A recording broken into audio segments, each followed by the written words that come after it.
let me talk briefly a little bit about what I would call the polling profile of the kind of the average citizen of the state, and then move into some results. And then once I've done that, then Josh will take over and do some additional analyses as well. First of all, one of the things I think it's important to stress is that Tennesseans are reasonably pragmatic. That is, that they want problems solved. In fact, we'll show this question very soon, that they really understand the need for compromise in this day and age. It's not just about ideology. In addition, and this shouldn't come as a surprise, but the citizens of this state care about the economy first and foremost. They also care about healthcare and education. But social issues, for example, like guns and gay rights, are just not a top priority of the citizens of this state. Interestingly, the leaders of our state, whether it be our senators or the governor, are very popular right now. Citizens approve of their performance. On average, also, citizens of Tennessee have faith in private entities and in the state. They do not have a lot of faith in the federal government. And that shouldn't necessarily come as a surprise, but it becomes an important framework to understand how Tennesseans think, especially as we move on issues like health care. Finally, I think, and there's a lot of stuff in this poll, needless to say, that it's fair to say that Tennesseans are conservative as a collectivity, but they're much more purple than they are deep red. And I think that's an important corrective, because this is one piece of the puzzle. We obviously have lots of other things that policymakers and various people, whether it be in the journalistic circles or just active citizens, need to understand, is that we are conservative, but it isn't quite as conservative as some might think. And so let's go through some of the results. I'll talk a little bit about each poll. Also, Josh and I are more than willing to try to do additional kinds of analyses, maybe on some of the questions that we haven't talked about here, because there are over 45 substantive questions, of which we're focusing on some what we think are the important ones. But if there's something that strikes your fancy, let us know and we'll do our best. Also, one other thing, we do a lot of divisions by party, whether someone's a Democrat, an Independent, or Republican. But we've also been asking since the very first day of the Vanderbilt poll, so to speak, a question about whether people identify as members of the Tea Party. We did that because of the rise of the Tea Party and the influence that they've had in American politics in this so-called era of Obama. And so we have some analyses that look just at Tea Partiers. And we look at people who self-identify them, which is about, was it about 14, 15% of the state. It's not a huge hunk, but it's an important slice that's worth looking at. So the first thing we want to start with is, especially as Congress and potentially our state legislature start to grapple with issues, we just ask Tennesseans, do you want to have your representatives work across the aisle in effect, or do you want them to stay pure to their principles? Basically, no compromise, stick to your ideological guns. And the results here are really quite amazing. By a 3-to-1 margin, Tennesseans want compromise. They realize that you need to work across the party aisle. And that doesn't matter whether you look at it by Democrat, Republican, or Tea Party. Even the Tea Partiers, again, it's a 24-point edge in favoring compromise over sticking to one's principles. This is an important kind of opening frame that I think speaks to the fact that Tennesseans realize that there has to be some compromise if we're going to solve problems, whether it be at the state level or at the national level. And so this is really, I think, an important way to start this. Popularity. First of all, our governor is really popular.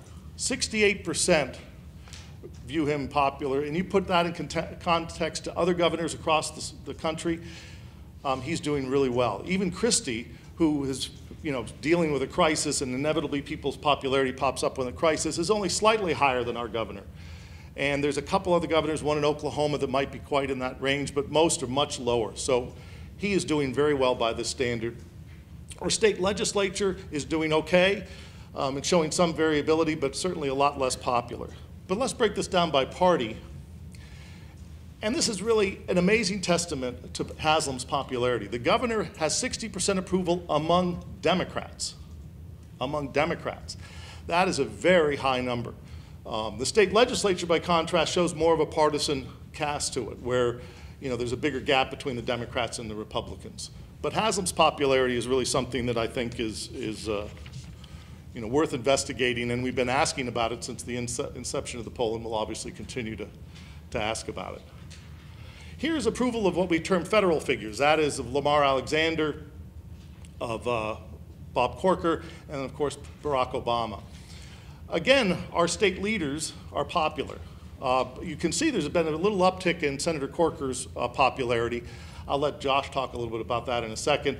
Lamar Alexander's been very steady state, but again, both of these figures are very popular. And interestingly, note that Obama's a little bit more popular than he was. That's partly due probably to a little bit of an increase in the economy, but also perhaps some post-election glow that he has in fact been reelected.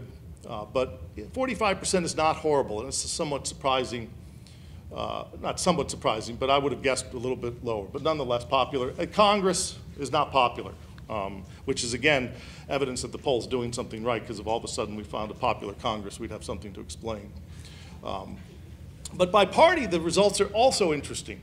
First of all, you can see that Obama, the Democrats like, and Republicans don't approve of him. There's a big partisan gap there. U.S. Congress, there's no partisan gap. It doesn't matter whether you're a Democrat or Republican, you're not a fan of the U.S. Congress. But there are some interesting party differences between Corker and Alexander, in that Alexander seems to have a little bit broader support across all partisan groups, whereas Corker's getting a little bit more support, so to speak, from Republicans. But nonetheless, both are doing pretty well across the board, and particularly Alexander. This is going to be the last slide I'm going to talk about, and I'm going to then turn it over to Josh. This is just the views of the economy, and there's two things that are worth noting here. First, Tennesseans do view the economy as improving slightly, both the state economy and the national economy, and that's probably partly tied to why Obama's doing slightly better. But you can also see that these judgments about the economy are very much tied to your partisanship. Democrats think that the economy is doing fairly good, 61%.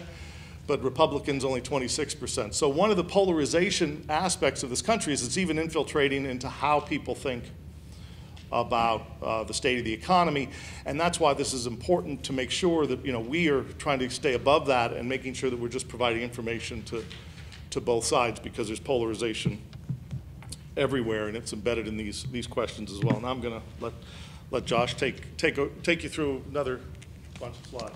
Thanks. So what I'm going to do now is I'm going to go through a little bit more specific on some of the issues and see how this breaks down in particular.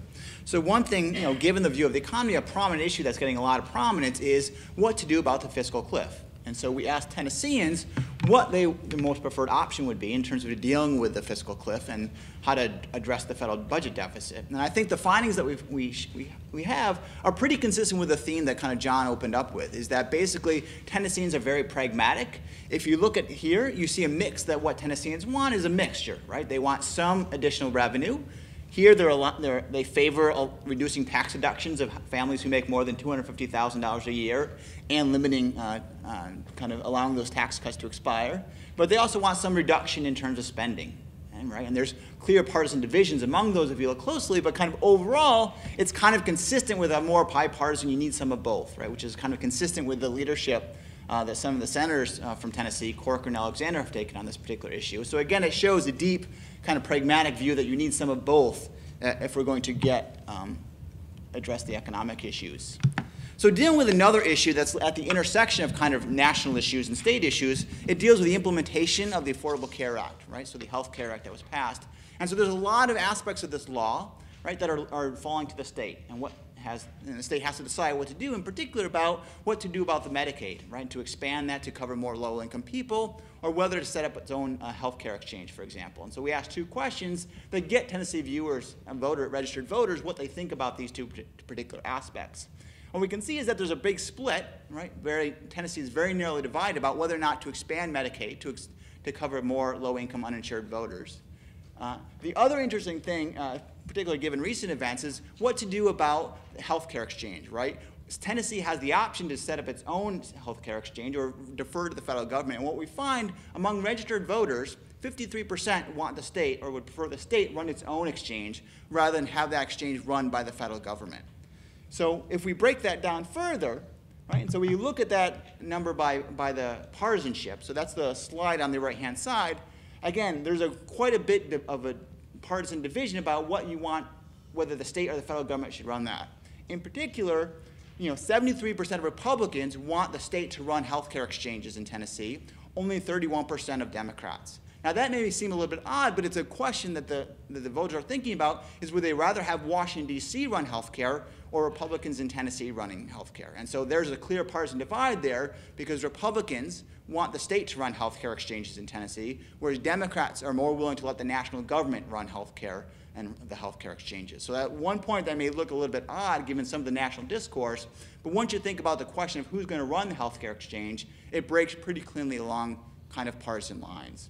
So there we can kind of see, again, 73% of Republicans want the state to run the health care exchange, not the national government, whereas 31% want the national, only 31% of registered Democrats want the state to run the health care exchange. Right? Now, we think more purely about state issues and what the top priorities of the state are. There's not a whole lot of change here. Again, Tennessee voters have broad consensus that they want the economy as the #1 issue with 60%. That's not a number that's changed at all over the course of the polling that we've done, followed by education issues and kind of health care, right? So there's broad consensus among Tennesseans about what they want done. There's not a lot of emphasis about kind of social issues, aside from these kind of major issues that they want the government to confront.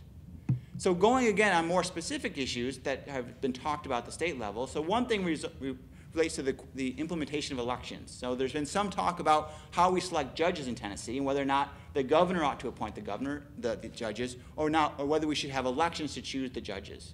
Right? And so here, the voters, there's a lot of indecision on the part of voters, right? 27% don't have a strong opinion, but on balance, they'd rather have the option to select voters rather than defer to the governor, right? 44% of voters would rather have an election, and only 28% would like to have the current system where the governor's choosing. Now, thinking about the potential change of changing from Tennessee's current open primary system to a closed primary system, voters overwhelmingly, and with bipartisan support, strongly prefer the current system. So 85% want to maintain the current system of having an open primary where you don't have to kind of pre-register and you're restricted as to what party primary you can vote in on election day. So another kind of question that has received some attention regards the kind of difficult issue of kind of regulation of basically individual rights and private corporations and private organizations, and kind of what the role of the state government ought to be in that. And so we asked kind of two questions, right? One about kind of questions about non-discrimination, and one about the issues of kind of guns in parking lots. So should the state basically pass laws that basically require employees to have guns in their parking lot issues? And here we kind of see, on both the sides, 70% think that private entities should be allowed to make their own policies, right, on the one hand. On the other side, in terms of guns in the parking lot issues, and again, it's a tricky question to ask, and both questions are tricky to ask. So we framed it trying to highlight the role of gun rights and how if you try to restrict guns in parking lots, that may place limitations on the actual right to carry, because you're not going to be able to effectively have the gun if you're prohibited from having it in your car when you're working place there. But even there, we kind of get a strong split. 53% think that the state government ought to intervene and force employers to allow their employees to have guns in their parking lot.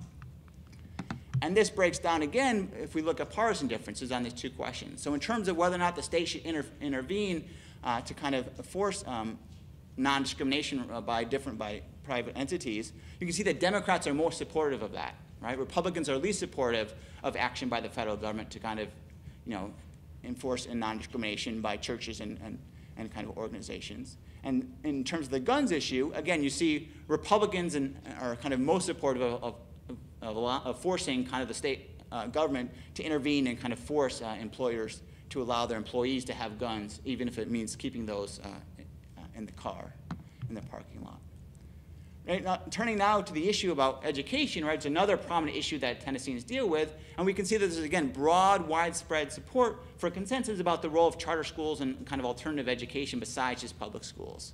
So regardless of how you slice it up by partisanship, Tennesseans overwhelmingly support the charter schools in Tennessee, right? 65% total, and there's not a whole lot of variation depending on whether you look by Democrats, Republicans, or independents. So there's widespread support for educational reform and for charter schools in the state of Tennessee.